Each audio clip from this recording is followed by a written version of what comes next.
C'est l'heure de votre journal sur Radio Nour présenté par Maël Manomba. Assalamu alaikum auditeurs de Radio Nour, merci d'écouter la première radio islamique du Gabon. Le Conseil des ministres du 15 octobre dernier a mis un terme à l'intérim jusque-là assuré par Marcelin Massila Akedengue à la tête de la Société d'énergie et d'eau du Gabon, la SEG, depuis février dernier. Jean-Pierre Duboz Lasseni, ancien conseiller président de la République, a été désigné au poste de directeur général de la SEG.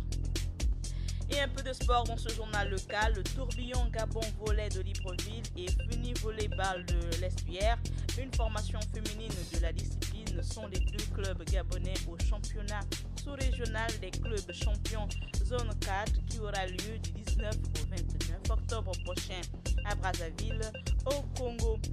Et du côté du ballon rond, le Gabon s'est imposé face au Soudan du Sud le 16 octobre dernier à Juba. Un match comptant pour la 4e journée des éliminatoires de la Coupe d'Afrique des Nations Cannes 2019 avec 7 points au compteur. Les Panthères sont désormais deuxième du groupe C derrière le Mali. Et le chiffre de notre rédaction, 3,8, en rapport avec le projet de loi de finances 2019. Ensuite, Adiza Adamou nous ouvrira la page musulmane. Le Conseil des ministres du 15 octobre dernier a mis un terme à l'intérim jusque-là assuré par Marcelin Massila Akedengue à la tête de la Société d'énergie et d'eau du Gabon, la SEG, depuis février dernier. L'ancien conseiller du président de la République, son Excellence Ali Bongo Ondimba, il s'agit de Jean-Pierre Duboz Lasseni, a été désigné au poste de directeur général de la SEG au terme du Conseil des ministres tenu à Libreville lundi dernier. Après près de 30 ans de service, l'ancien haut cadre de la SEG a servi comme directeur général de la Société de production et de transport d'électricité du Gabon. Le nouveau directeur général de la SEG aura la responsabilité de poursuivre le fonctionnement de cette entreprise en attendant la désignation d'un nouveau repreneur. Les opérateurs économiques de la capitale gabonaise signataires du contrat d'apprentissage jeunesse ont été édifiés le 15 octobre dernier sur les spécificités du fonds ONE Entreprendre. Ce dispositif est alimenté par les ressources issues des frais de gestion supportés par les employeurs signataires de la convention de partenariat dans le cadre du contrat d'apprentissage jeunesse. Sa vocation est d'accompagner financièrement les demandeurs d'emploi qui se lancent dans l'auto-emploi. Il est constitué d'un montant initial de 100 millions de francs CFA, dont 30 millions domiciliés à la Caisse de dépôt et de conciliation au titre du fonds spécifique pour le programme des personnes vulnérables. Ce fonds est susceptible d'être abonné mensuellement de la somme de 3 millions de francs CFA, soit 36 millions par an grâce à la pérennité du mécanisme de répartition des frais de gestion dans la mise en œuvre du contrat d'apprentissage jeunesse. Ce programme, il faut le rappeler, est destiné en priorité aux jeunes de 18 à 35 ans intéressés par l'auto-emploi et la création des très petites entreprises.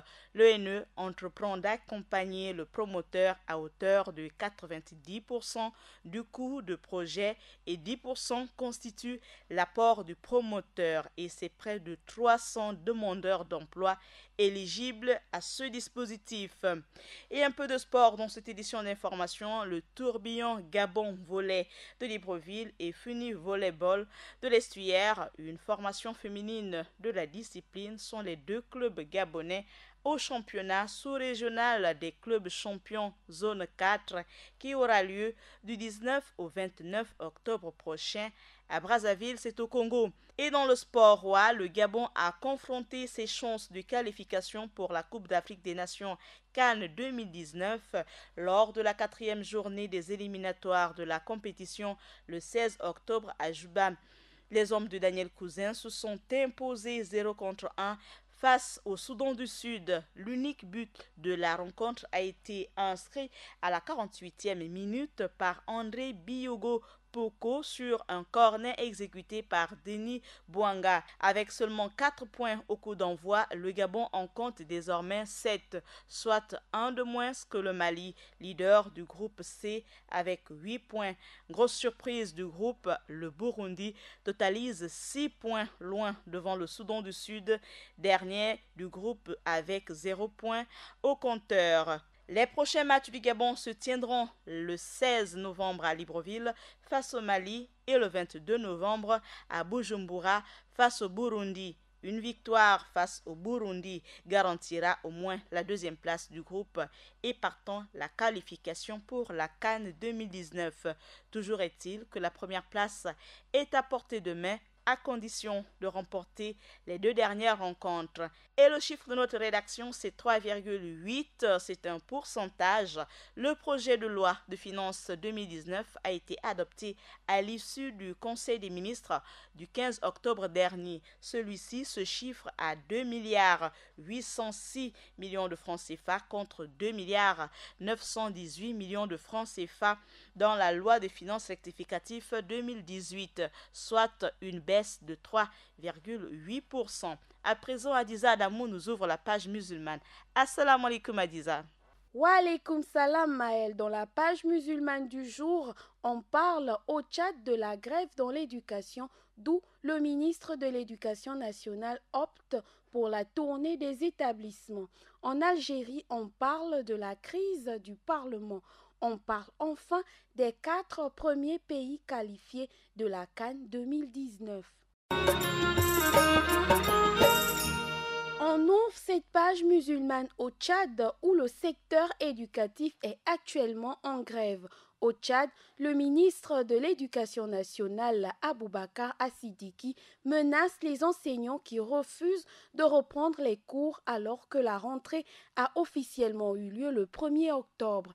Les enseignants tchadiens, comme la plupart des travailleurs du secteur public, sont en grève depuis plusieurs mois pour revendiquer le remboursement de leur salaire coupé dans le cadre des mesures d'austérité. En faisant la tournée des établissements publics 2 semaines après le lancement de la rentrée, le ministre de l'Éducation, Aboubakar Assidiki, a constaté la fermeture de certaines écoles et a demandé qu'une liste des enseignants grévistes soit dressée. L'actualité du monde musulman Maël, c'est aussi en Algérie avec la crise du Parlement. En Algérie, c'est la crise au Parlement. L'Assemblée populaire nationale, qui comprend 462 députés, est paralysée depuis plus de 3 semaines. La raison, les députés de la majorité demandent le départ du président du Parlement, mais ce dernier refuse. Les députés de la majorité, le chef du FLN, Jamel Ould Abbès, et même le Premier ministre Ahmed Ouyahia appelle à sa démission depuis la mi-septembre. Saïd Bouhadja est accusé de mauvaise gestion. Lui, il dénonce les représailles parce qu'il aurait voulu limiter l'usage des voitures de fonction ou encore les recrutements personnels. Le président du Parlement répète qu'il ne partira qu'à la demande du président de la République. Lundi dernier, il a été exclu du FLN, mais rien n'y fait. Il attend la décision d'Abdelaziz Bouteflika, une décision qui ne vient pas et qui fait dire à l'opposition que les institutions algériennes sont en crise. Et on ferme cette page musulmane en sport où les 4 premiers qualifiés de la Coupe d'Afrique des Nations 2019 sont connus. Les équipes d'Égypte, de Madagascar, du Sénégal et de Tunisie sont qualifiées pour la phase finale de la Coupe d'Afrique des Nations de football qui se tiendra au Cameroun du 15 juin au 13 juillet 2019. Rappelons que le Burkina Faso, la Côte d'Ivoire, la Guinée, le Mali et le Maroc ont fait match nul durant cette 4e journée des éliminatoires de la CAN 2019.